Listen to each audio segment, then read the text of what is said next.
Today, let's see how to remove duplicates from a list without using inbuilt functions. బేసిక్‌గా with using inbuilt functions అయితే మనం దీన్ని చాలా ఈజీగా వితిన్ 1 లైన్‌లో సాల్వ్ చేయొచ్చు.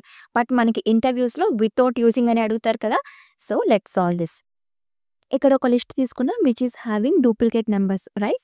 Now let's take another variable called final list అని తీసుకున్నాం. ఈక్వల్ టు ఒక ఎంప్టీ లిస్ట్‌ని అసైన్ చేసుకున్నాం. సో, బేసిక్‌గా మనం ఏం చేయాలి అనుకుంటున్నామంటే మై లిస్ట్ ఈ ఒరిజినల్ లిస్ట్‌లో నుంచి ఒక్కొక్క నంబర్‌ని మనం యాక్సెస్ చేసుకుంటూ ఆ నంబర్ అనేది ఈ ఫైనల్ లిస్ట్ అని ఈ లిస్ట్‌లో ఉందా లేదా అని చెక్ చేస్తాం. ఒకవేళ లేకపోతే అపెండ్ చేస్తాం. Otherwise we will not append. అంతే. Now let's take a for loop for item in my list. My లిస్ట్‌లో నుంచి ఒక్కొక్క ఐటెమ్‌ని మనం రీడ్ చేసుకుంటున్నాం. Now let's take an if condition. If this item not in this final list అయితే then we can add that item to this final list. Final list dot append of item. That's it. Now if we print final list, so చూసారా duplicates అన్ని కూడా remove అయిపోయింది.